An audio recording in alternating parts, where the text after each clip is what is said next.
So we'll start streaming live here in the Zoom early. During the screening, we'll be doing that. So we know that we're streaming, it works. It's an unlisted link, so nobody's going to be watching. But we'll want to get that going early so we know we're up and running on that end of things. And then only after the screening has ended, the screening portion, I'll be adding the Zoom link to our OV and streaming us in there. So you don't have to worry about any of that. You just have to be here ready to go. Okay, I'll turn off my camera for just a minute.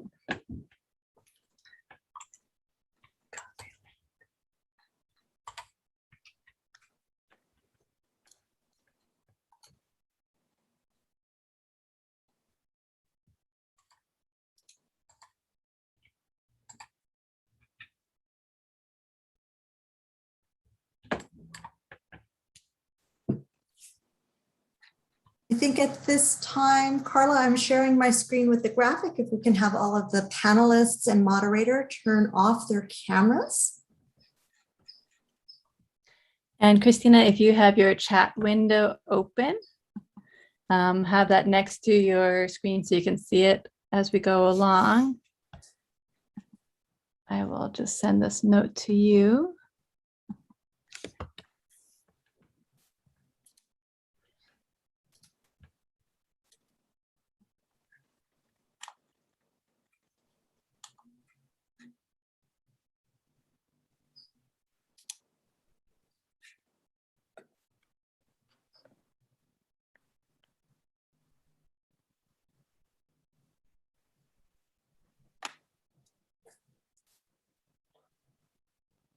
Unmute yourself. Yeah. Good evening. I'm Christina Kim, KPBS Racial Justice and Social Equity reporter. Thank you so much for joining us for this exclusive event of the KPBS Directors Club and KPBS Producers Club members. We hope you enjoyed the preview of Muhammad Ali. Now we're going to take a deep dive into who Muhammad Ali was and the impact he had not only on boxing, but on the world itself. Joining me for tonight's discussion are the writer and the director of the film, David McMahon, Dr. Roy Whitaker, Associate Professor of Black Religions and American Religious Diversity in the Department of the Study of Religion at San Diego State University, and junior middleweight boxing champion, Paul the Ultimate Vaden. Welcome, all of you. Thank you for having us. Thank you. Are we doing a run through? Like a whole... No, you don't have to do the whole thing, but that's pretty much how it'll go. So when we get started, we'll start the live stream. At that point, as we're getting into like maybe 2 minutes before, we'll ask all of the moderator and the panelists to close their cameras. I'll share my screen, and that one graphic will be the only thing up that our attendees will be seeing. And then once you get that cue, Christina, from Carla, you can open your mic and start going. And then just as you guys did, as you heard, you're getting your introductions, you can turn on your camera at that time. And as soon as I see someone's face pop into the Zoom, I'll stop sharing so that it starts populating with all of your faces as opposed to the graphic. Yeah. And then at the end, it'll be sort of similar. I have a different graphic that just says, thank you for joining us, or something along those lines. And it'll be a full screen graphic. I'll bring that in as you're into your out cue, Christina. And then the rest of the panelists can start turning off their cameras.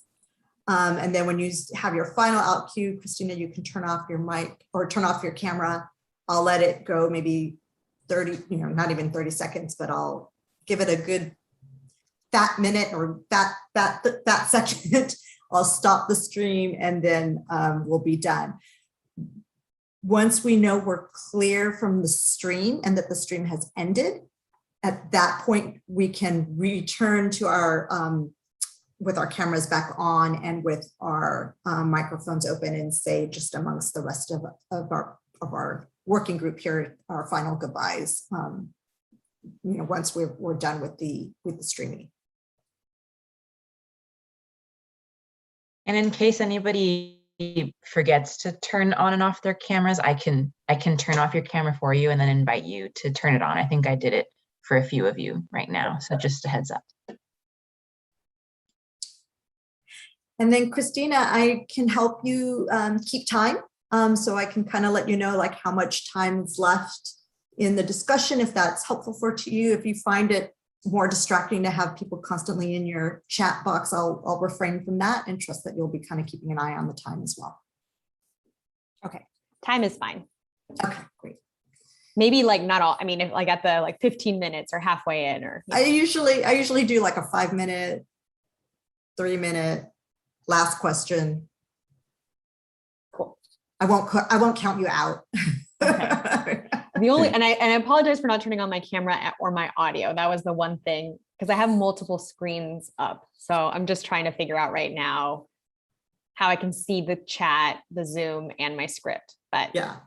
I will get it together. If you know you're going to be in a room by yourself and there's not going to be any potential background noise, you're welcome to leave your microphone open.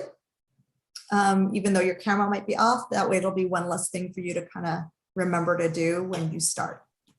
But it'll be up to you. Do you want to stop the streaming?